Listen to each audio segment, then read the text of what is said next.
Hello, hello. Happy Monday, everybody. Welcome to another week and another episode of Learn with Flo. Hopefully everybody had an awesome weekend. As you can see, I'm now sporting my sweaters and my turtleneck, so you know that seasons are changing and it is way too cold, way too quick for me in Nebraska, but we're learning to embrace it, right? And if you've been in our conversations this month in October, we've really been diving into this topic around our relationship with food, appetite regulation, appetite hormones, and even just digging into some of the common culprits that I see behind that at the root of many of hormonal health symptoms, mystery health symptoms that men and women come in and see me with, and a lot of that traces back to nutritional components, nutritional strategies, specifically this common pervasive theme of underfueling, which is very much supported by diet culture and even perpetuated by conventional medicine a lot of times too, when people really find themselves getting put into that box of like, eat less, move more, when they've already like beaten that to a pulp. Like, at what point are we talking about the dangers of underfueling, right? So when we really dove into this conversation around underfueling, I wanted to bring to light some of the signs and the symptoms of underfueling, such as difficulty losing body fat, feeling always puffy and inflamed, feeling chronically constipated or bloated or having horrible digestion, low energy, chronic fatigue, sleep disturbances, menstrual irregularities, infertility, brain fog, difficulty concentrating, low appetite, specifically in the morning, or even binge eating, stress eating, emotional eating patterns. Know that everything that I just named off there, while like the sole reason may not be an underfueling pattern, very, very commonly, if you trace it back, that is one of the very first things that we need to be addressing when it comes to treating these overall hormonal imbalance symptoms. And it's not always just like, oh, my progesterone is off, give me a little progesterone. I'm like, no, let's talk about like, why is your progesterone low? And it's because there's an inconsistent or a chronic underfueling pattern here too. And even when we start to get into more of the mental, emotional, psychological components of more of, like I said, the stress and emotional and binge eating type patterns, very, very quickly do a lot of people end up with labels of those types of things. Either they've given themselves the label of an emotional eater or a stress eater, or they've been given more of like a diagnosis of a binge eating type pattern. And so if we don't start to listen to a lot of these symptoms as they start to crop up now, know that these symptoms are really just like the first little red flags that your body is trying to wave to get your attention, because they start to then further down the line can develop into more chronic conditions, right? So increased risk of diabetes, right? Increased risk of cardiovascular disease, increased risk of autoimmune conditions, right? It's like some of those more big and scary chronic conditions were the body trying to get your attention for like days, weeks, months, decades before any of those chronic diseases really start to kind of creep up and rear their ugly heads, right? So that's why when I talk about something as what seems as simple as underfueling, inconsistent fueling, underfueling that's leading to some binge eating patterns, I'd say it's time we start to take this conversation a little bit more seriously, because it is something that is very widespread, very pervasive. It is a silent sabotager because a lot of people don't know that it's an issue for them. And so then it goes ignored, and they're trying this and they're trying that and they're seeing this doctor and this specialist, when in reality it's like, why don't we come to the table and really take more of a foundational look to this and then kind of think big picture. So when we talk about more of these like emotional stress, binge eating labels, know that a lot of times they can accompany or just be a symptom of more of a chronic underfueling pattern. So that's really what I want anyone to realize that feels like they're dealing with these moments of overeating struggles, is that not enough energy or not enough of the right type of energy can lead to patterns of what feels like overeating very easily. And then pretty soon you feel like you're really wearing that label of, I am an emotional eater, I am a stress eater, I have no willpower.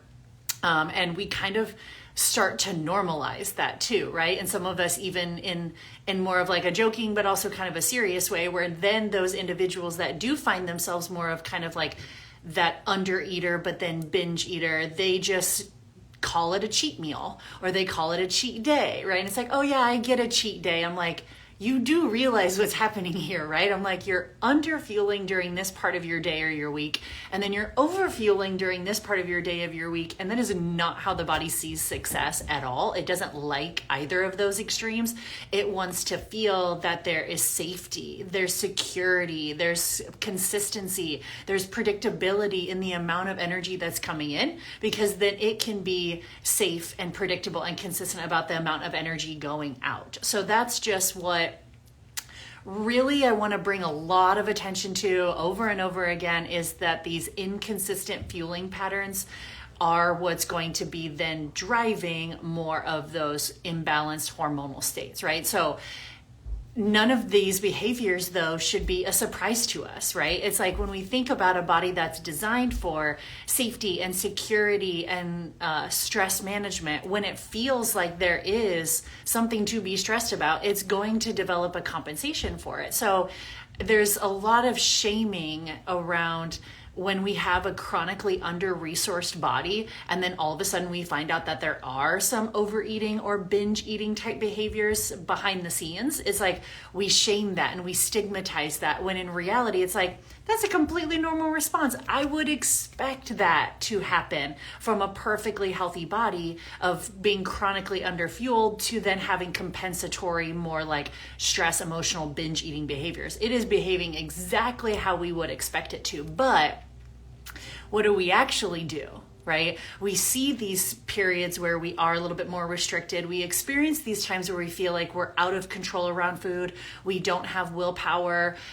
We're craving all of this food, or we feel out of control around food. And then what do? We try to put more restriction around that, right? We try to quench your cravings, curb your appetite, suppress your appetite. And it's like, oh my gosh, people, like that's what got us into this problem in the first place. But yet we feel like more restriction is going to be the answer. And it's like, we gotta put a spoke in the wheel of this crazy train, because it's going downhill very quickly. And what we think, what our like logical brain thinks is gotta be the solution to it, actually is the source of the problem, right? So instead, I feel like we need to become better equipped with resources to help these individuals that are struggling with more of these like big swings, or more of these binge eating tendencies, emotional or stress eating tendencies, because that is a symptom. That's not the root cause, or binge eating is not the diagnosis. It's the result of a bigger underlying root cause, right? So I think the biggest reframe I want you guys to be able to have is like recognizing the difference between a symptom and a root cause. Binge eating is not a root cause of someone's problem. Binge eating is a symptom. It's like, why? Why is the body having these compensatory binge behaviors? Why is the body having these stress or emotional eating cravings? Why is the body really driving me to want to eat more, or in some instances, eat less, right? And so a lot of times, though, the biggest stigma comes around those cravings that are like driving us to eat more.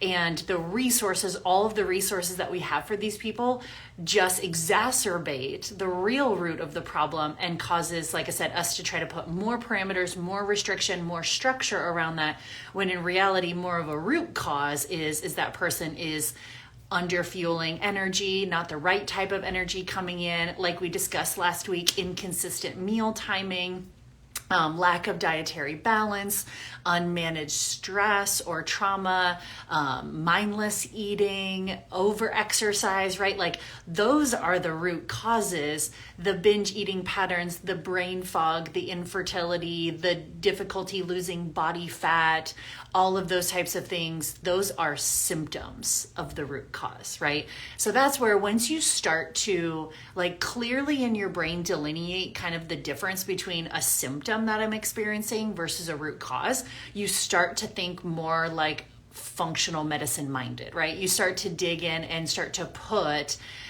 tweaks and changes to fix the root cause versus just slap more band-aids on things that are symptoms. And it seems like a great fix in the time, but it's like, that really didn't fix anything. And in fact, it exacerbated all of my problems and gave me 5 more problems. Let's not, right? So let's come to the table and start to think a little differently around these labels that we really tend to wear. So in modern medicine and in diet culture, we are fed this idea that our hunger and our appetite and our cravings aren't to be trusted, right? We think that they're not feeding us accurate information. So we hear all of these words, right? Control your cravings, suppress your appetite, stave off hunger. When in reality, our brain and our biology, they see food as a source of nourishment, and they see food as a source of safety and security, while living in a world that tries to sell us the idea that like being or feeling hungry or experiencing or acting on a craving is shameful or gluttonous or embarrassing or something to hide, right? It's like this really, really wild and odd phenomenon to me.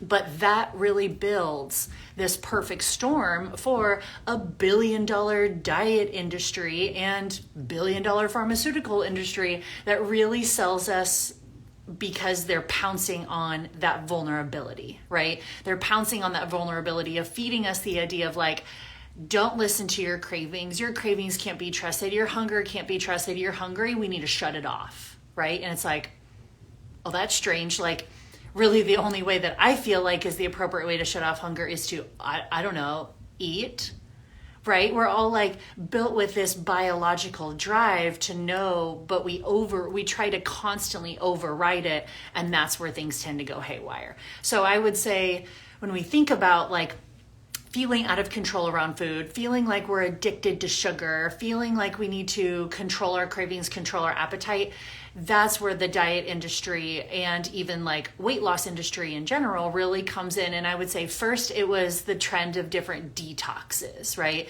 Then you kind of get into the world of like laxatives, you get into the world of fat burners, and now we're on a whole new level with all of the access that we have to different weight loss medications, your Ozempic, your Wegovy, your Mounjaro of the world out there that really do, I mean, all of these things combined, diet culture and like I said, all of these like very potent appetite suppressants have a pretty dangerous capacity to separate us from our innate knowing and from our innate biology entirely. Like that's some pretty potential scary consequences if we expect to somehow live in a world where we have to shut off our appetite, shut off our hunger, or shut off our cravings. Like we're creating this huge disassociation between what our body is trying to communicate to us of what it needs internally and the messages that we're actually interpreting from the outside.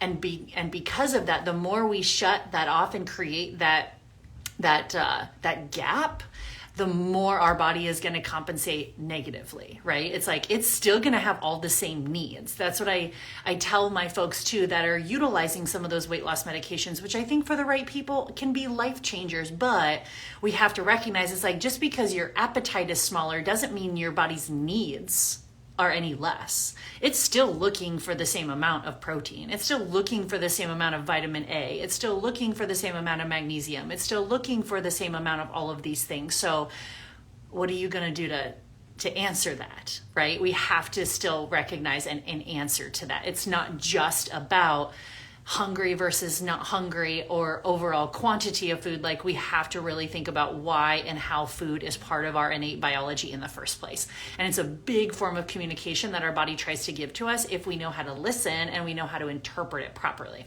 So some of the hidden dangers that I really see right now these days, and this is like, I'm talking not just by the books, but like on the front line, right? I'm telling you, like working with people that are using combination approaches of using weight loss medications, or I see a lot of people that have used weight loss medications and they're coming to me after with different stories of either successes or failures, and we're having to work through that, right? So the hidden dangers of really kind of simply just viewing your appetite as something that needs to be suppressed.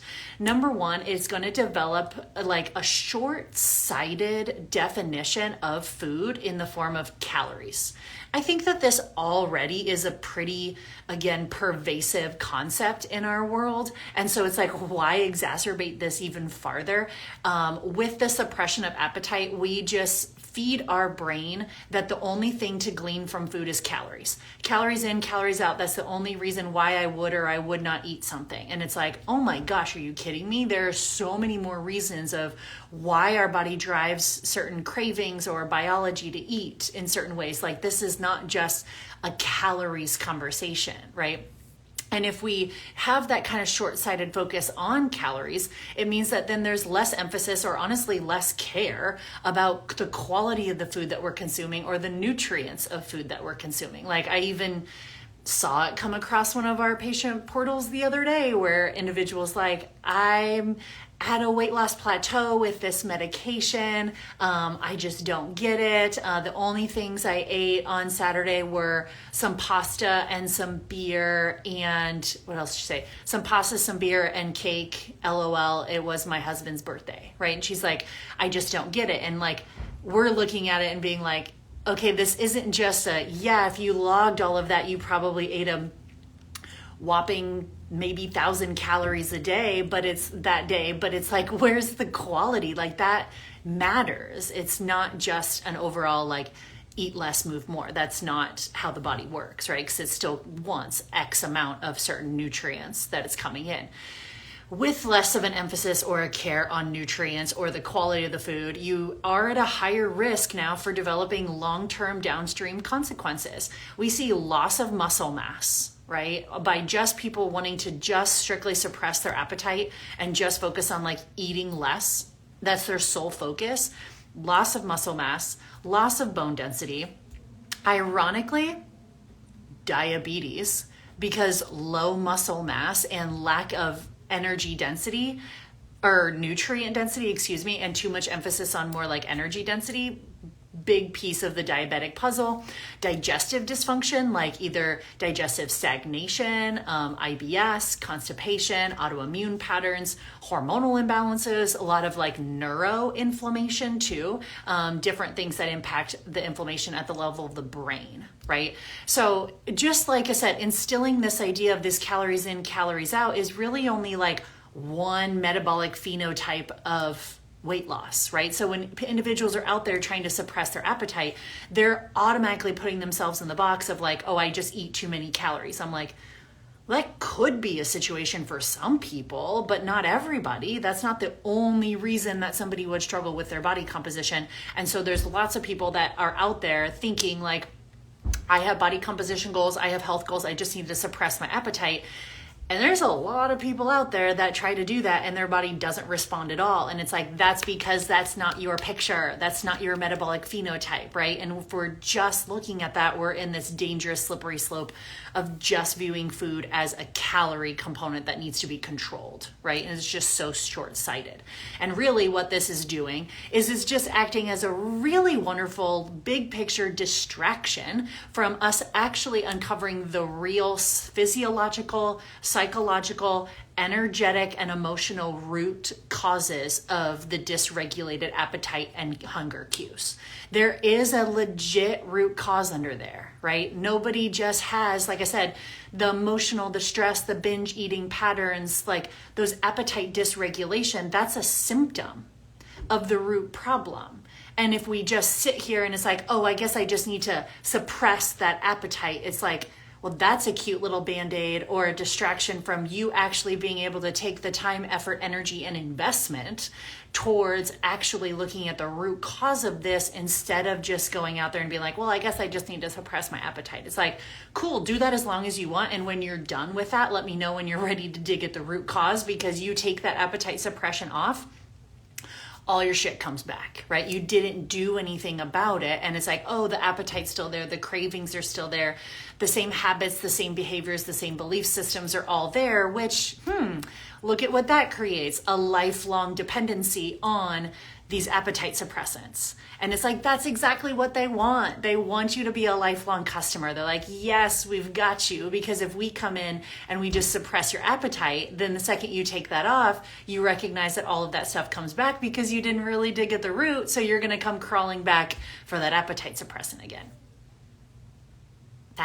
Oops, that gets us into this like really, really messy cycle and spiral. So when I think about it, it's like our appetite and our hunger and our cravings are communication channels from our body. So instead of just shutting them off, why don't we learn to listen and interpret to them, right? So when I think about what I really want to kind of leave you guys with now is like, after we've kind of gone through like some of those more, oh yeah, I didn't really think about that when it comes to just like straight up suppressing my appetite, suppressing my cravings, what type of downstream consequences, short-term and long-term, that might come up with.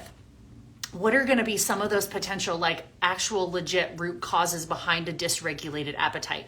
What are these appetite suppressants actually distracting me from being able to dig into and being able to work on to help right this ship, right? So I separated them into 4. I'm sure there could be arguments for less than that or more than that, but these are kind of the big 4 that I probably see most frequently in my practice, and the ones that I frequently am working with people to treat, right? So number 1 root cause of more of a dysregulated appetite is going to be leptin resistance. Now, I haven't talked a whole lot about leptin resistance here on this platform, except for a few different Learn with Flo episodes where I talk about hunger and satiety hormones, right? We have a bunch of different hunger and satiety hormones within our body that regulate hunger and appetite, that either clue us to our brain like, hey, eat, or clue us to our brain, hey, we good, we can stop. So the main ones are going to be hormones called ghrelin, which is a hormone that stimulates hunger, right? I always remember that one by like, ghrelin makes my stomach growl, right? It makes me hungry. Other more satiety hormones are going to be things like CCK, cholecystokinin, as well as leptin, right? Leptin is released from our fat cells. CCK is released from the lower part of the stomach and upper part of the small intestine in response to the right food that goes by.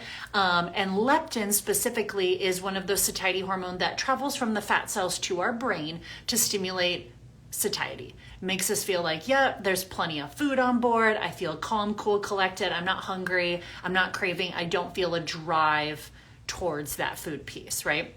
So with that, these hormones are going to constantly fluctuate to kind of signal your brain to what is the nutrient status in the body. So leptin is one of those hormones where we can actually develop a resistance to it, meaning our body starts to like down regulate the amount of receptors, and it's kind of like the hormone that cried wolf. Pretty soon the brain doesn't respond to the leptin signals anymore, and we'll talk about a few different reasons why that happens. But when leptin resistance happens, you constantly feel hungry. You tend to eat more even when your body has plenty of fat stores on hand, and it can alter your metabolism so that you're actually like burning fewer calories and conserving energy. So not only is like there a drive for more energy coming in and like that insatiability, but there's also that kind of like hoarding of energy coming in or from going out too. So it can be a double-edged sword for individuals really dealing with some dysregulated appetite and some weight loss struggles. Now, leptin resistance is usually a precursor to insulin resistance. So if you have an insulin resistance pattern, you've probably been through the ringer of leptin resistance. You just didn't necessarily treat it or catch it or do anything about it. And then it kind of becomes a full-blown insulin resistance type pattern, right? So leptin resistance is known to be caused by chronic inflammation, which can come from the gut. It can come from our diet. It can come from toxin exposure, you name it. Leptin resistance can also be the response of chronic stress and cortisol. It can be the response of things like high triglycerides, circadian rhythm dysfunction, and even dysbiosis in the gut, which we'll talk about next as well too. So something like a leptin resistance type pattern where we're not getting the proper communication of hunger, fullness cues from the brain to the body can lead to a dysregulated appetite, and working through that is more of a root cause versus just coming in and like suppressing the appetite, and you take the appetite suppressant away, the leptin resistance or insulin resistance patterns are still there. They didn't go away, right?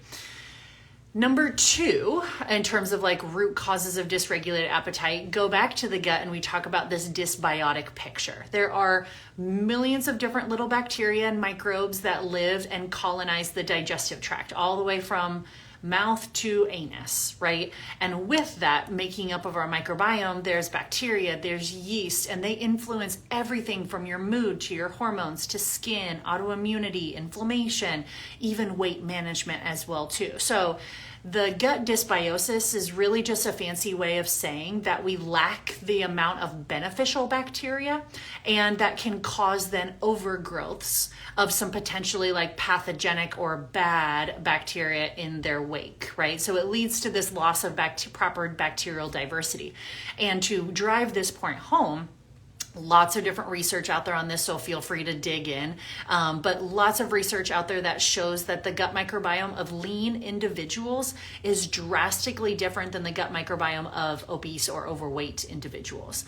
Few different reasons for this. We see less beneficial bacteria in more obese individuals. We see less what we call butyrate producing bacteria, which can contribute then to higher blood sugars, higher hemoglobin A1C, and insulin resistance. So yes, I am talking about your gut influencing your blood sugars, because it does. We also see more leaky gut and more inflammatory markers in those individuals that are more overweight. And as well as more bacterial overgrowths. And the funny thing you have to think about with the bacterial overgrowths, we have so many bacteria in our body, more bacteria than we do cells in our body. So these can really drive our cravings as well too. There's certain bacteria in your gut that actually eat and feed off of like starches and sugars. So you have more of those bacterial overgrowths. You can crave more of those starches and sugars because those bacteria are trying to eat and thrive. Right? So this is where I'm, like I said, trying to connect the dots to help you guys see, like, even like weight and blood sugars, like those are not a root cause. Those are a symptom of what is the root cause, right? We have so much in our world that just is like Band-Aid solutions, like, oh, you have high blood sugar, here's metformin. And it's like, but why? Like, why do I have high blood sugar? It's like putting that on there isn't fixing the root cause reason why. It's just, it's still building, still burning, right? So the gut can very much influence this situation as well too. Hunger, appetite hormones, as well as cravings. I would say third most common root cause here is going to be adrenal dysfunction. When we think about the adrenals, those are the glands that sit right on top of our kidneys, and they regulate our body's overall stress response. So ironically, a lot of sugar cravings are a sign of like sugar cravings, and I would say lack of appetite, especially early in the morning, like you don't wake up hungry, can be a sign of more of a high cortisol picture. If it's more of like salt cravings and blood sugar instability, like you get a lot of blood sugar lows or blood sugar crashes, that's usually a sign of more of like a low cortisol or adrenal fatigue picture. So adrenals can also regulate hunger, fullness, and as well as cravings too. These patterns are not fixed by detoxing yourself from sugar for 10 days, right? It's like you take that off and it's going to be full blown, those cravings are going to come right back, because we never really dealt with like, why was I having a ton of sugar cravings? Which is going to be more of that dysregulated cortisol type picture. So that's where you can't just, like I said, like quit the sugar. You're going to need to look at the adrenals. How are they operating with more, like I said, functional or advanced type testing there, and really digging in to correct that pattern in order to correct the cravings and correct the appetite dysregulation. Number 4, and I'll touch on this one briefly because this is one where I have to kind of, like I said, I'll make people privy to it, but I also have to work within my network of individuals because it can be outside of the scope of our practice and time together as well too. But number 4 that I also see is a lot of repressed trauma or repressed emotions can really, really drive and change hunger, fullness signals, and cravings as well too. Now, some of those repressed emotions and trauma can also cause adrenal dysfunction. So sometimes you have to kind of go back to, again, the root of the root. But our relationship with food is often just an extension of our relationship with everything else. Like how you do one thing is how you do anything, right? So a lot of times too, I've heard people talk about our relationship with food being very similar to the relationship with like our higher self, or even our relationship to our inner child. If you're familiar with cognitive behavioral therapy terms and things like that, where you kind of tap into that safety and security of that inner child, and food and your relationship with food is one really, really large component of that.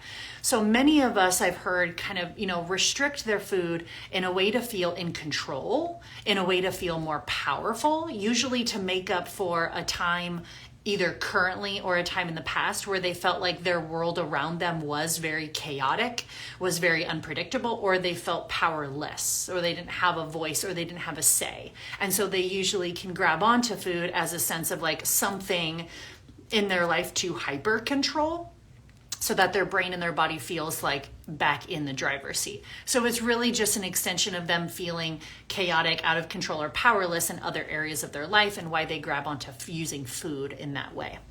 On the opposite end of the spectrum too, we can also see a lot of use of food as a comfort blanket when somebody is like really pushing down like painful emotions, painful memories, and the second that they get triggered with that memory or that emotion, they immediately turn to food to try to like calm it down, quiet it down, something to distract the noise a little bit, right? So instead of bringing that emotion or that experience to the surface where it should be able to be fully expressed and fully processed, they kind of shove it down and push it down. So I've seen a lot of this. Like, I'm just going to share some random like stories, not to go very in depth into them, but I think stories are always helpful to kind of drive home a point. So for example, I was talking about this with a gal, and she had been in a pretty traumatic car accident. And so then anytime she was back driving, sometimes that can be part of the healing process too. But being in a traumatic car accident, now anytime that she got in the car, she's like, I always need a snack in the car. I'm like, that probably is a little bit of like a comfort kind of trauma response type of thing. So that's a really basic example, but something we kind of connect the dots there. She did a lot of mindless snacking and a lot of mindless eating in the car. And it was probably more of, like I said, kind of like a trauma response. Also very much so working with a gal who grew up in more of like a food restriction household. They didn't have a whole lot of access to different foods. Foods that were brought in the house could actually be like locked up and put away. So she has a lot of like food hoarding tendencies that she's kind of working through, right? And kind of that tendency to like, when she does eat, she eats because she doesn't know the next time like she's gonna get to eat kind of picture, so working through some of those things can also cause dysregulated appetite. Dieting as a means of being accepted into a family. Specifically, this particular one that I'm talking about was more of an adopted family situation where her body type did not fit into the same body type that her family was, because she's of completely different origins. She was adopted, right? And her family was more like of a smaller Asian descent, right? They had a smaller stature, smaller frame, and she was not. And so she found herself chronically dieting because her body didn't look like her family's body. Right? And it's like, it will never look like that, right? It's two completely different images there too. And then the last example that I wrote down here was like binging at parties to kind of soothe social anxiety. That is also another common kind of thing that I see as well too, where we feel out of control more in like social situations because we're developing a lot of social anxiety just being there or being around people that make us nervous.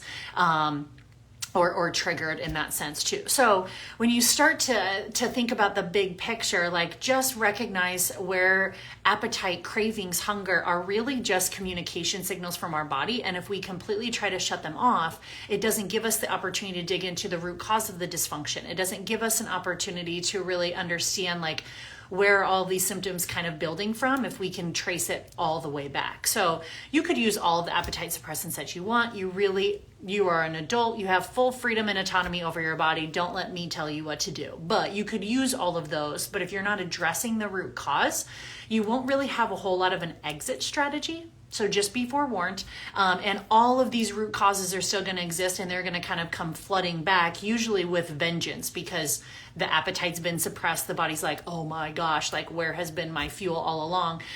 So if you're no longer using, like I said, that appetite suppression, you might feel all of those things kind of come back and you feel kind of back at square one. So, which is exactly what they want though. They want you to be a lifelong customer of that, right? So hopefully that gives you guys a little bit more context into just understanding these cues from your body, starting to marry back your innate like understanding and intuition of hunger, fullness, craving signals. I teach my clients that all the time. It's like, learn how to work with that, right? It's one thing to recognize what my body is asking for, but then it's up to me to interpret it appropriately, right? It's like, my body's craving a whole box of brownies. I'm like, cool. Is that going to feel great? Absolutely not. Is that in alignment with your goals? Probably not. So your body's craving that. Why? Right? It's like, and or how can I work that craving in a more balanced way that is in alignment with my body? That's the type of situation that I want to equip people with, which, if that sounds like you, that sounds like something you're interested in, head over to the link in my bio. If you're interested in a more self-paced way to kind of get your feet wet with some of those nutritional type of components, I would 100% recommend my Master Your Metabolism Masterclass. You can start that at your own pace. A lot of times I have people do my Master Your Metabolism Masterclass and then they end up working with me one-on-one after they have a lot of those foundations. It's a more cost-effective way to start some of that investment as well too. So if you're ready to jump into that, it's 6 modules, so you could pace it out over the course of 6 weeks, and that could take you pretty much right up to Thanksgiving, right? Which is perfect. So feel free to jump into that Master Your Metabolism Masterclass anytime. If you're interested in more one-on-one functional labs or one-on-one support, you can also use the link in my bio to click to apply to work with me one-on-one as well too. So get in touch with your hunger appetite cues. Know that they're there for a reason. They're there to have your back. That safety and security is your body's number one priority. So don't be surprised when it responds the way that it does, right? So hopefully you guys got a lot of great nuggets out of this conversation today, and come back for more next Monday as we continue our Learn with Love series.